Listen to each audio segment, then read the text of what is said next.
പല വിദ്യാർത്ഥികൾ പലപ്പോഴായും ചോദിക്കുന്ന വേറൊരു സംശയമാണ് യൂണിവേഴ്സിറ്റി ഫീസിനെ കുറിച്ചിട്ട്. പരീക്ഷാ ഫീസിൻ്റെ കാര്യം പറയുകയാണെങ്കിൽ ഇപ്പോൾ റെഗുലറായിട്ട് ഒരു സെമസ്റ്റർ നമ്മൾ പരീക്ഷയ്ക്ക് ഫീസ് അടയ്ക്കാറുണ്ട്. Then supplementary fees, then improvement fees, revaluation, scrutiny, copy, photo copy തുടങ്ങിയ പല രീതിയിലും സെമസ്റ്റർ എക്സാം ഫീസ് അടയ്ക്കാറുണ്ട്. റെഗുലർ ഫീസ് പ്രോഗ്രാമിൻ്റെ സ്ട്രക്ചർ അനുസരിച്ച് മാറിക്കൊണ്ടിരിക്കും. അറൗണ്ട് ഒരു 600-700 ഒക്കെ വരാറുണ്ട്. BSc കാർക്ക് പ്രാക്ടിക്കൽ ഉള്ളത് കൊണ്ട് പൈസ കൂടാൻ സാധ്യത കൂടുതലാണ്. വീണ്ടും ആവർത്തിക്കുന്നു, റെഗുലർ ഫീസ് എന്ന് പറയുമ്പോൾ ഏകദേശം ഒരു 500+ ആയിരിക്കും ഉണ്ടാവുക.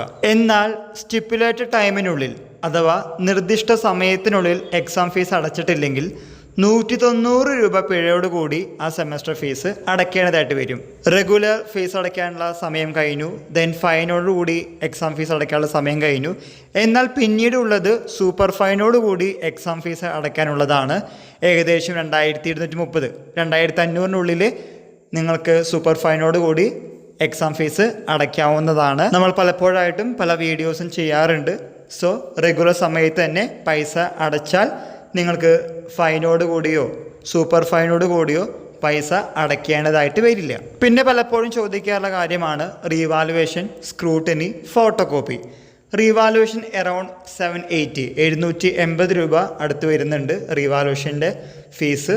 ദെൻ 150 രൂപ ഫോട്ടോ കോപ്പിക്ക്, 100 രൂപ സ്ക്രൂട്ടനിക്ക്. ഈ പറഞ്ഞ ഫീസ് സ്ട്രക്ചറിൽ ചെറുതായിട്ട് മാറ്റങ്ങളൊക്കെ ഉണ്ടാവാം. ആ കാര്യം കൂടി ശ്രദ്ധിക്കുക. പിന്നെ പലരും ചോദിക്കാറുണ്ട് 150 രൂപയാണല്ലോ ഫോട്ടോ കോപ്പിക്ക്, എന്നാൽ ഫോട്ടോ കോപ്പിക്ക് മാത്രം അപ്ലൈ ചെയ്താൽ മതിയെന്ന്. അങ്ങനെയല്ല, റീവാലുവേഷൻ പ്ലസ് ഫോട്ടോ കോപ്പിയാണുള്ളത്. ഫോട്ടോ കോപ്പിക്ക് മാത്രമായിട്ട് നമുക്ക് അപേക്ഷിക്കാൻ സാധിക്കില്ല. ഇക്കാര്യം കൂടി മനസ്സിലാക്കി വയ്ക്കുക. 200+ സപ്ലിമെൻ്ററി എക്സാം ഫീസും വരുന്നുണ്ട്. കഫകളിലാണെങ്കിൽ അവരുടെ സർവീസ് ചാർജ്, അക്ഷയ കേന്ദ്രത്തിലാണെങ്കിൽ അവരുടെ സർവീസ് ചാർജ്, ജനസേവാ കേന്ദ്രത്തിലാണെങ്കിലും അവരുടെ സർവീസ് ചാർജ് ഈടാക്കുന്നതാണ്. അതുകൊണ്ടാണ് മേൽ പറഞ്ഞ ഫീസ് എന്ന് പറയുന്നത് ചെറിയ രീതിയിൽ അങ്ങോട്ടും ഇങ്ങോട്ടും മാറാനുള്ള സാധ്യതയുണ്ട്. പലരും പലപ്പോഴായി ചോദിച്ചതുകൊണ്ടാണ് നമ്മൾ ഇങ്ങനത്തെ ഒരു വീഡിയോ ചെയ്യുന്നത്. ഇതുമായി റിലേറ്റ് ചെയ്യുന്ന എന്തെങ്കിലും സംശയങ്ങൾ ഉണ്ടെങ്കിൽ നിങ്ങൾക്ക് കമൻറ്റ് ബോക്സിൽ കമൻറ്റ് ചെയ്യാവുന്നതാണ്.